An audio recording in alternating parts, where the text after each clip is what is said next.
Hey everyone, I'm back and today we're going to be talking about Ringu, or Ring, from 1998. And I'm just going to call it Ringu because it's easy for me to remember. It's the original movie to The Ring, which was a 2002 film directed by Gore Verbinski with Naomi Watts. And this is the original Japanese film. I've only ever seen The Ring, which I just showed you, and Rings from 2017. Those were the only two Ring films that I had seen, but I hadn't seen the rest of them, and I decided to watch the original, and I thought this movie was pretty great. It was very scary at points, which I was not expecting, and the horror is very well presented in this film. It's very well shot, and also the horror is also very well built up, and it never feels manipulative in a way that's distracting.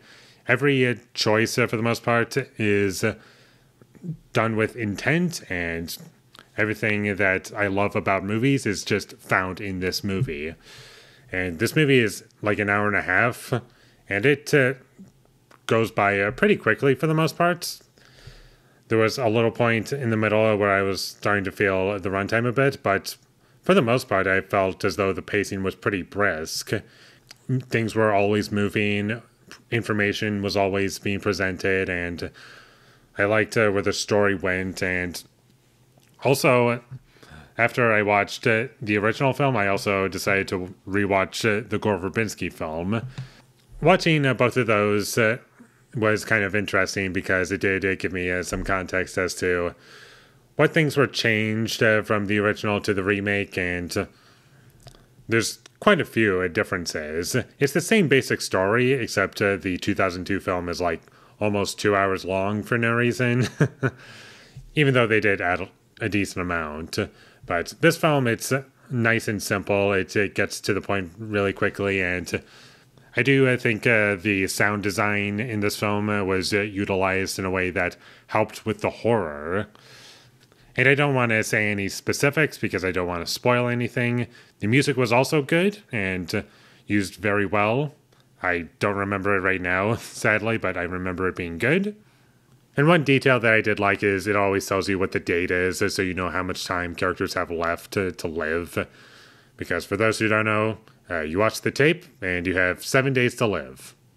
And when the film gets to the non-horror scenes, when it's just dialogue and characters interacting, it's very somber at times, and I like that about the movie. It doesn't become dull because of this tone.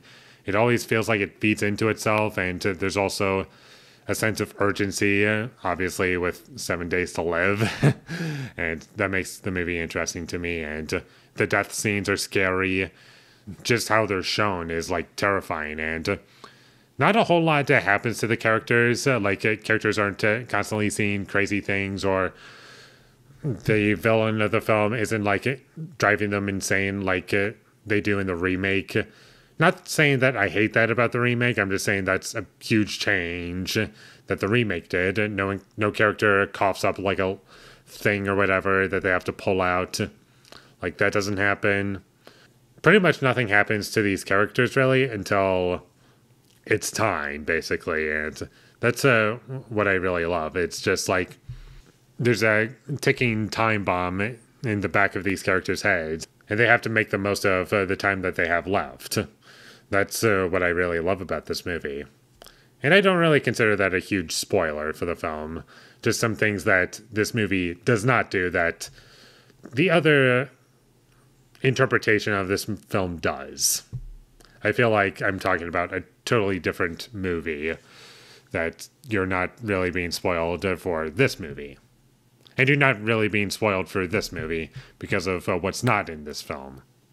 From what I remember, there were no jump scares with manipulative sound effects or music. That was nice. And there are a couple issues that I do have with this movie. I wasn't big on the flashbacks in this movie. They just didn't really need to be there. But it feels toned down retrospectively when I think about the 2002 remake. And also some of the other Ring films.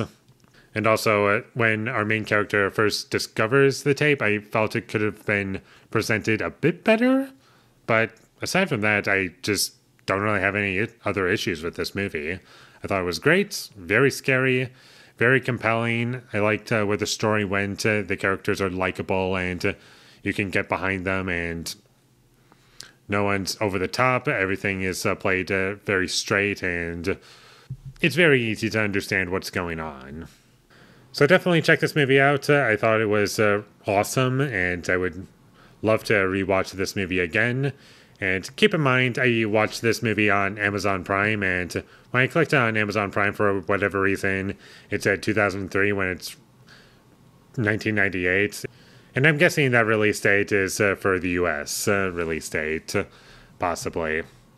Not sure if that's true or not, but just keep that in mind if you find it and it doesn't say 1998. Just look up to see if it's the correct director and cast, then you should be good to go.